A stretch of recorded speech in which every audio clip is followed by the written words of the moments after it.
Le 7 décembre, une tentative de putsch secoue le Bénin puis retombe brutalement. Patrice Talon minimise les mutins, les décrit comme une poignée sans poids militaire et justifie l'appel à une aide extérieure pour éviter des dégâts plus lourds après 2 morts déjà évoqués.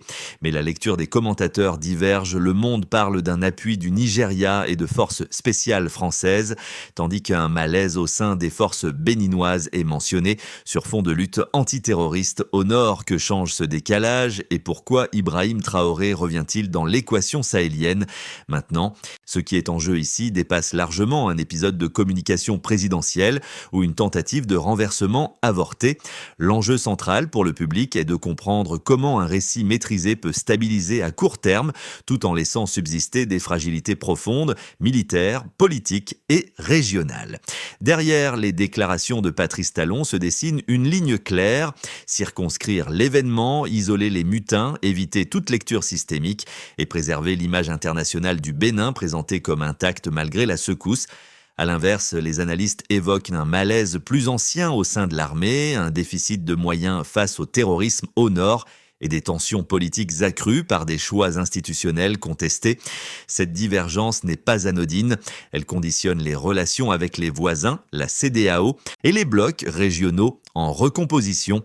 Elle éclaire aussi pourquoi des figures extérieures, dont Ibrahim Traoré, deviennent des points de référence implicites dans l'imaginaire sahélien actuel. Comprendre cette mécanique permet de lire autrement les suites possibles de la crise. 2 morts, une vingtaine de mutins et pourtant une onde de choc bien plus large. Dès les premières heures, le pouvoir béninois affirme que l'issue ne faisait aucun doute, tandis que des sources extérieures évoquent une séquence sauvée de justesse grâce à des appuis internationaux, notamment nigérians et français. Ce décalage ouvre le premier révélateur. Officiellement, les mutins du 7 décembre ne représentaient aucun corps structuré, aucune faction significative de l'armée et ne pouvaient l'emporter. Le président insiste sur la rapidité de leur neutralisation, sur l'absence de résistance réelle et sur une communication maîtrisée qui aurait rassuré l'opinion sans rupture d'autorité. Mais en arrière-plan, des journalistes et analystes rappellent l'existence d'un malaise plus profond au sein des forces béninoises, lié au manque de moyens dans la lutte contre le terrorisme au nord et à une défiance latente parmi certains hauts gradés. Un micro-cas illustre cette tension lorsqu'il est expliqué que l'aide extérieure visait à éviter des frappes susceptibles d'aggraver les pertes humaines. Le discours se veut humaniste et responsable. Pourtant, cette justification révèle indirectement une limite capacitaire, reconnue publiquement pour la première fois, et rarement assumée dans un récit de pleine maîtrise sécuritaire. Ce contexte interne se superpose à une dynamique régionale instable. La CEDEAO apparaît fragilisée, l'AES se structure et chaque incident devient un signal envoyé aux voisins. Dans cette configuration, la posture de dirigeants sahéliens, dont Ibrahim Traoré, sert de point de comparaison implicite. Affirmation de souveraineté, contrôle du récit et gestion frontale des crises sécuritaires. Ainsi, le putsch manqué n'est pas seulement un épisode clos, il agit comme un révélateur condensé de fragilité militaire, de choix politiques contestés et d'un environnement régional où chaque narration compte autant que les faits eux-mêmes. Pour saisir les effets immédiats de cette séquence, il faut quitter les communiqués et regarder les acteurs qui absorbent le choc au quotidien. Dans les forces de sécurité béninoises, l'épisode agit comme un révélateur silencieux. Les soldats mobilisés voient une tentative de déstabilisation rapidement contenue, mais aussi l'aveu public d'un manque de capacité aérienne suffisante pour neutraliser seuls des blindés sans risque de perte collatérale. Cette reconnaissance rare marque les esprits. Du côté des cercles politiques, l'impact est différent. La communication présidentielle rassure une partie de l'opinion, mais elle fige aussi le débat en refusant d'admettre que certains choix institutionnels aient pu nourrir des rancœurs. Le pouvoir referme l'espace d'autocritique, laissant aux analystes et aux médias le soin de poser les questions que l'exécutif écarte. Un autre effet se fait sentir à l'extérieur. Les partenaires régionaux régionaux observent la scène avec attention car chaque mot prononcé à Cotonou résonne à Niamey, Abuja ou Ouagadougou. Dans ce paysage, la posture de dirigeants sahéliens affirmant une souveraineté plus dure, comme Ibrahim Traoré, sert de contrepoint implicite. Là où certains revendiquent la rupture, d'autres misent sur l'équilibre et l'appui discret. Pour les citoyens, enfin, l'impact est plus diffus mais réel. La normalité est réaffirmée, les institutions tiennent, mais un doute s'installe sur la solidité du socle sécuritaire et politique. Une crise contenue peut rassurer aujourd'hui, tout en semant les graines des interrogations de demain. Les faits s'enchaînent rapidement, rapides, presque confuses dans la nuit du 7 décembre. Un petit groupe armé tente de prendre des positions symboliques, dont une station de radio, dans l'espoir de créer un effet d'annonce et de brouiller la chaîne de commandement. Très vite, les forces loyalistes réagissent. La garde républicaine sécurise les points sensibles, les mutins sont poursuivis puis délogés sans affrontement prolongé. Le pouvoir affirme alors que la menace était circonscrite dès les premières heures. Un moment décisif survient lorsque le président Patrice Talon choisit de s'exprimer publiquement. Son discours vise à reprendre la main sur le récit. Il insiste sur l'isolement des mutins, les qualifie de voyous manipulés par des acteurs marginaux et affirme que jamais l'État n'a vacillé. Cette prise de parole marque le passage de la gestion sécuritaire à la bataille narrative, présentée comme déjà gagnée. Le moment le plus tendu se joue cependant ailleurs. Des informations relayées par la presse internationale évoquent une réalité plus nuancée. Le Nigeria et des forces spéciales françaises auraient apporté un soutien décisif, tandis que l'armée béninoise ne disposait pas des moyens aériens nécessaires pour neutraliser rapidement les blindés engagés. Ce contraste entre récits officiels et révélations extérieures alimente le doute, même si la situation sur le terrain reste sous contrôle. Les conséquences se déploient ensuite sur plusieurs niveaux. À l'intérieur, le débat se déplace vers les causes profondes. Certains observateurs pointent un malaise ancien dans les forces armées, aggravé par le manque de moyens face à la menace terroriste au nord. D'autres évoquent des choix politiques et institutionnels ayant réduit l'espace de contestation légale, nourrissant frustration et radicalité. À l'extérieur, les conséquences sont immédiates. Les voisins scrutent l'épisode comme un signal. Les tensions entre le Bénin et le Niger s'inscrivent dans une rivalité plus large entre la CEDEAO et l'AES, tandis que le Nigeria adopte une posture d'équilibriste, combinant intervention et excuses diplomatiques. Dans ce contexte, la figure d'Ibrahim Traoré apparaît en arrière-plan comme un comparatif, incarnant une ligne sahélienne plus affirmée sur la souveraineté et la gestion des crises. Ainsi, la séquence ne s'achève pas avec l'échec du putsch. Elle laisse derrière elle une onde durable faite de méfiance régionale, de récits concurrents et d'une interrogation persistante sur la solidité des équilibres politiques en Afrique de l'Ouest avant le 7 décembre. La situation sécuritaire du Bénin était présentée comme sous contrôle, avec une armée unifiée et des institutions stables. Après l'épisode, le discours officiel reste inchangé, mais plusieurs indicateurs évoqués publiquement déplacent le regard vers des limites concrètes et mesurables. 2 décès sont reconnus lors des affrontements initiaux. Ce nombre, faible au regard d'un coup de force armée, est mis en avant pour souligner la retenue des forces loyalistes et justifier le recours à une aide extérieure afin d'éviter une escalade meurtrière. Il sert de preuve narrative. L'État aurait privilégié la préservation des vies plutôt que la démonstration de force. Une vingtaine de mutins seulement est mentionnée par les autorités. Ce chiffre vise à étayer l'idée d'un groupe isolé, sans assise militaire ni soutien significatif. Présenté ainsi, il transforme la tentative de putsch en incident marginal, presque criminel, plutôt qu'en symptôme politique ou militaire. Pourtant, pour les analystes, un effectif réduit n'exclut ni une préparation en amont, ni l'existence de complicité passive, difficile à quantifier, mais stratégiquement déterminante. Plusieurs mois de malaise évoqués au sein des forces armées. Ce n'est pas un nombre précis, mais une durée récurrente citée par la presse internationale. Elle signale que les tensions ne sont pas nées du jour au lendemain. Le déficit de moyens dans la lutte contre le terrorisme au nord, souvent mentionné sans statistiques détaillées, détaillés constituent le socle de cette usure progressive.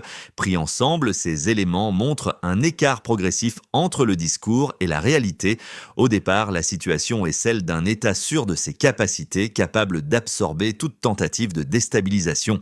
L'écart apparaît lorsque le pouvoir reconnaît publiquement ne pas disposer d'aéronefs adaptés pour mener des frappes ciblées sans risque collatéraux. Cette reconnaissance, même indirecte, marque un glissement important dans la perception de la souveraineté sécuritaire. Ces chiffres, limités mais choisis, remplissent une fonction précise: cadrer le débat. Ils réduisent la complexité à des éléments maîtrisables, tout en laissant hors champ des variables plus difficiles à mesurer comme la loyauté des chaînes de commandement ou la confiance interne. Les observateurs y voient un usage stratégique des données, assez de nombre pour rassurer, pas assez pour ouvrir un audit complet. Dans un environnement régional où chaque signal est interprété politiquement, ce cadrage chiffré devient un outil de communication autant qu'un élément d'analyse. Il permet de clore l'événement sans clore les questions qu'il soulève, notamment sur la capacité des États ouest-africains à faire face seuls à des crises hybrides mêlant sécurité, politique et perception internationale. La première thèse, défendue par le pouvoir béninois et ses soutiens, repose sur une lecture de normalité institutionnelle. Selon cette vision, la tentative de putsch relève d'un acte isolé, sans profondeur stratégique ni ancrage militaire. La rapidité de la riposte, la reprise immédiate du contrôle médiatique et l'absence d'embrasement populaire sont avancées comme preuve que l'État a tenu. Dans ce cadre, la communication ferme du président apparaît comme un outil de stabilisation légitime, nécessaire pour éviter la contagion du doute et préserver la confiance des partenaires internationaux. La seconde thèse, portée par une partie des analystes et de la presse internationale, adopte une lecture systémique. Elle considère que même un groupe réduit peut révéler des fragilités structurelles. Le malaise évoqué au sein des forces armées, le manque de moyens dans la lutte antiterroriste au nord et les tensions politiques liées à des réformes institutionnelles contestées forment un terreau propice aux ruptures. L'intervention extérieure, même limitée, est alors interprétée non comme un choix humanitaire ponctuel, mais comme un indicateur de dépendance sécuritaire. La réponse à ces deux thèses ne peut se limiter à l'une ou l'autre. Les faits disponibles montrent que la tentative de renversement n'a pas trouvé d'écho massif, ce qui valide en partie l'argument de l'isolement des mutins. Mais ils montrent aussi que la maîtrise du récit a précédé et parfois remplacé l'examen des causes profondes. Cette substitution pose un risque, celui de confondre stabilité immédiate et résilience durable. Dans un environnement régional marqué par des recompositions rapides, la comparaison implicite avec d'autres trajectoires sahéliennes s'impose, là où certains dirigeants privilégient l'affirmation frontale de la souveraineté et la rupture avec les cadres régionaux, d'autres choisissent la continuité et l'équilibre. Aucune de ces options n'offre de garantie absolue. Ainsi, cette lecture met en évidence une tension centrale: rassurer sans aveugler, contenir sans nier. La solidité d'un État ne se mesure pas seulement à sa capacité à éteindre une crise, mais à sa faculté d'en tirer des ajustements crédibles avant la suivante. À ce stade, l'enjeu se déplace vers le récit lui-même. À mi-parcours, un glissement s'opère. L'événement cesse d'être jugé uniquement à l'aune des faits militaires pour être évalué comme une épreuve de souveraineté narrative. La tentative avortée ne menace plus directement le pouvoir, mais elle teste sa capacité à imposer une lecture stable dans un environnement régional saturé de soupçons et de contre-récits. Ce changement de cadrage éclaire la séquence suivante. La communication officielle n'est pas seulement défensive, elle est proactive. Elle vise à fermer rapidement les interprétations concurrentes, à réduire l'espace de débat et à envoyer un message clair aux partenaires: l'ordre tient, l'État décide, l'épisode est clos. Cette stratégie fonctionne à court terme, mais elle a un coût symbolique, car dans la région, d'autres trajectoires servent de miroir.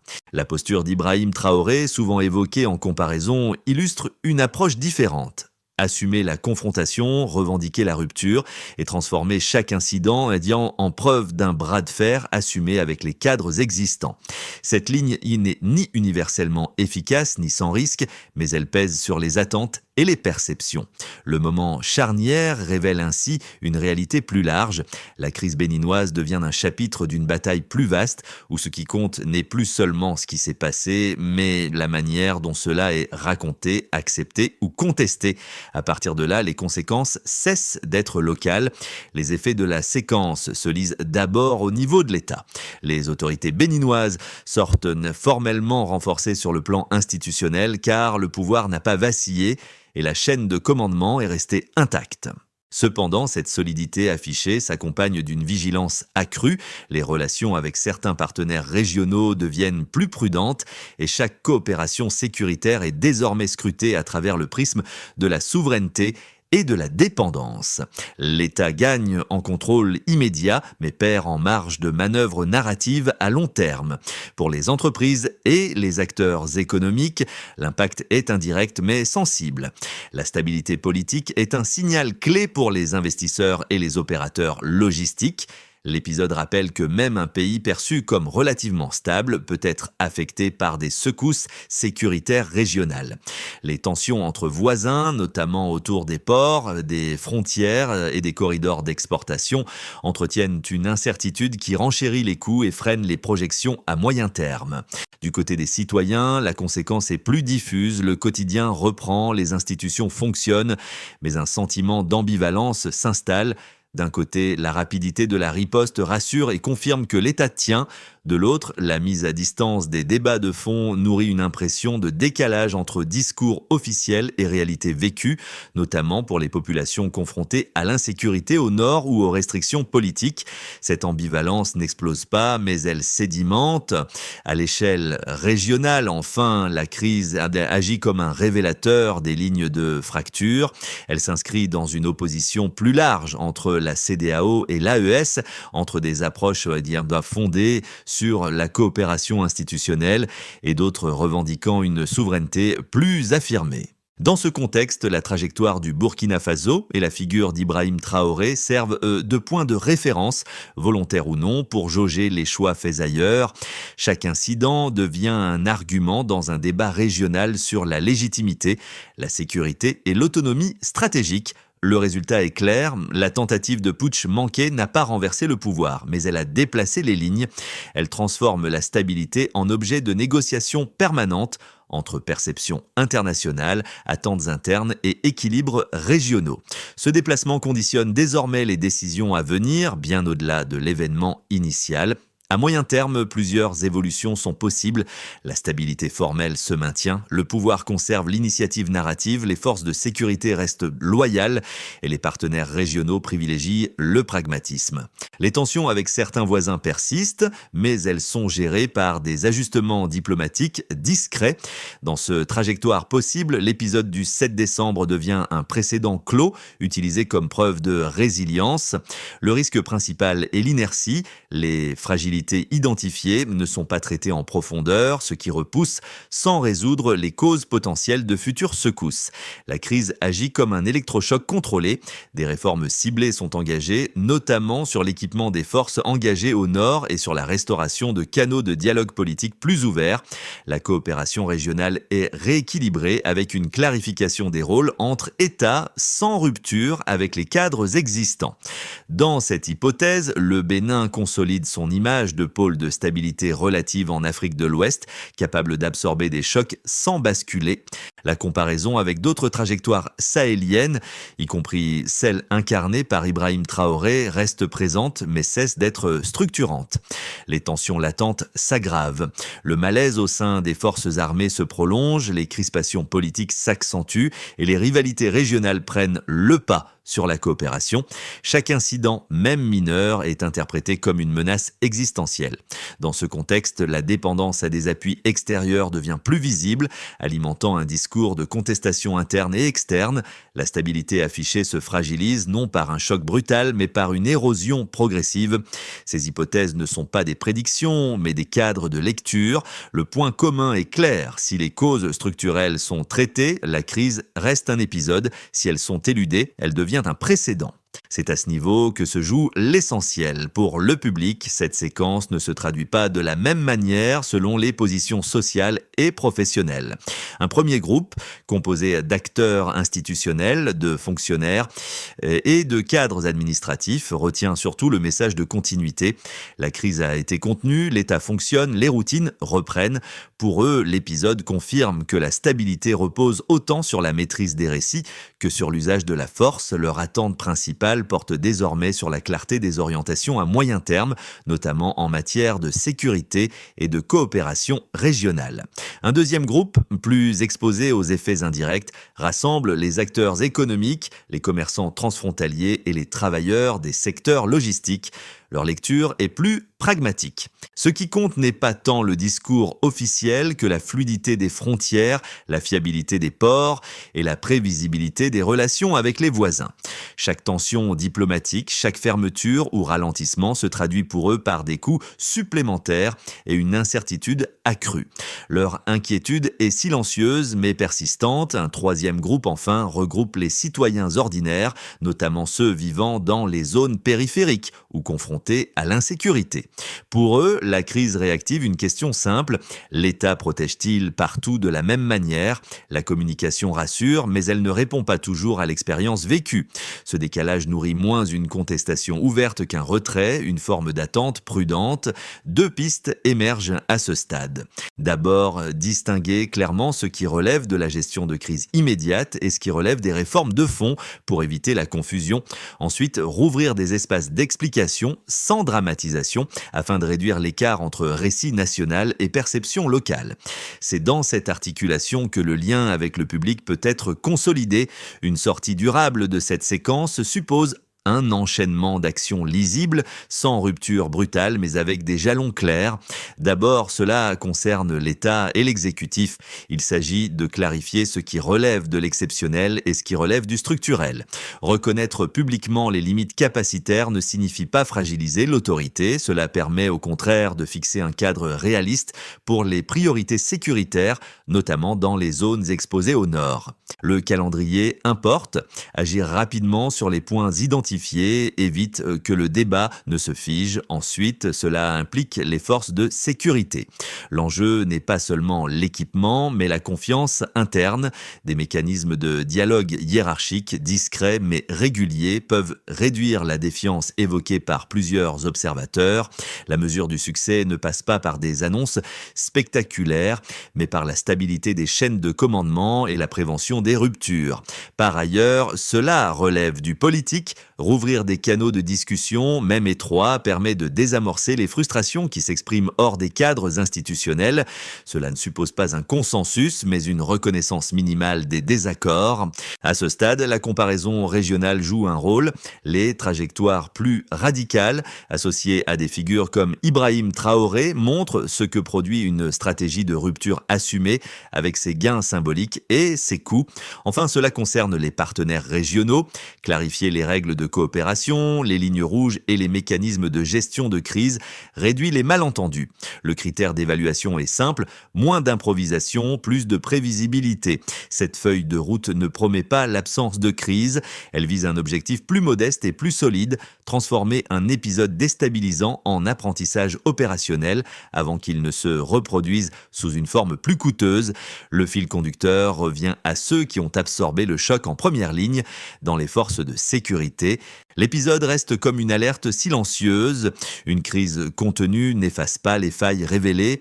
Ce souvenir rejoint le motif esquissé plus tôt, celui d'institutions solides en apparence, mais soumises à une pression constante faite de menaces diffuses et d'attentes contradictoires. La stabilité ici n'est pas un état, mais un effort continu. Sur le plan politique, la séquence laisse une trace plus subtile. Le récit officiel a tenu, mais il a aussi figé certaines questions. Ce gel crée un contraste durable entre assurance affichée et interrogation persistante, contraste que les citoyens perçoivent même lorsqu'il n'est pas formulé ouvertement. C'est dans cet espace que se joue la confiance à long terme. À l'échelle régionale, le rappel est tout aussi clair. Chaque crise locale est désormais lue à travers des trajectoires comparées. La figure d'Ibrahim Traoré, souvent convoqué comme point de référence sahélien, incarne une option de rupture assumée qui hante ou inspire selon les regards. Cette présence symbolique renforce la portée de chaque événement bien au-delà de ses frontières immédiates. La phrase qui reste tient en peu de mots: maîtriser une crise n'équivaut pas à la dépasser. C'est ce décalage entre contrôle et résolution qui continue de structurer les perceptions et les choix à venir. Au terme de cette séquence, il ne s'agit pas de trancher définitivement ni de distribuer des verdicts. L'épisode du 7 décembre montre surtout comment, en Afrique de l'Ouest, les crises contemporaines se jouent à plusieurs niveaux à la fois: sécuritaire, politique, narratif et régional. Chacun de ces plans influence les autres, souvent de manière invisible pour le public, mais décisive pour les trajectoires nationales.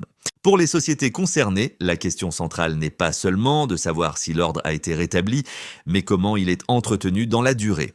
La comparaison avec d'autres chemins sahéliens, y compris celui associé à Ibrahim Traoré, rappelle qu'il n'existe pas de modèle unique, seulement des arbitrages entre stabilité, souveraineté et ouverture. Ces arbitrages engagent autant les dirigeants que les citoyens, même lorsque ces derniers n'en perçoivent que les effets indirects. L'invitation est donc simple et ouverte: observer, questionner et mettre en perspective quelles crises sont réellement closes et lesquelles sont seulement suspendues par un récit efficace. C'est dans cette interrogation collective, plus que dans une certitude immédiate, que se joue la compréhension des équilibres à venir en Afrique de l'Ouest.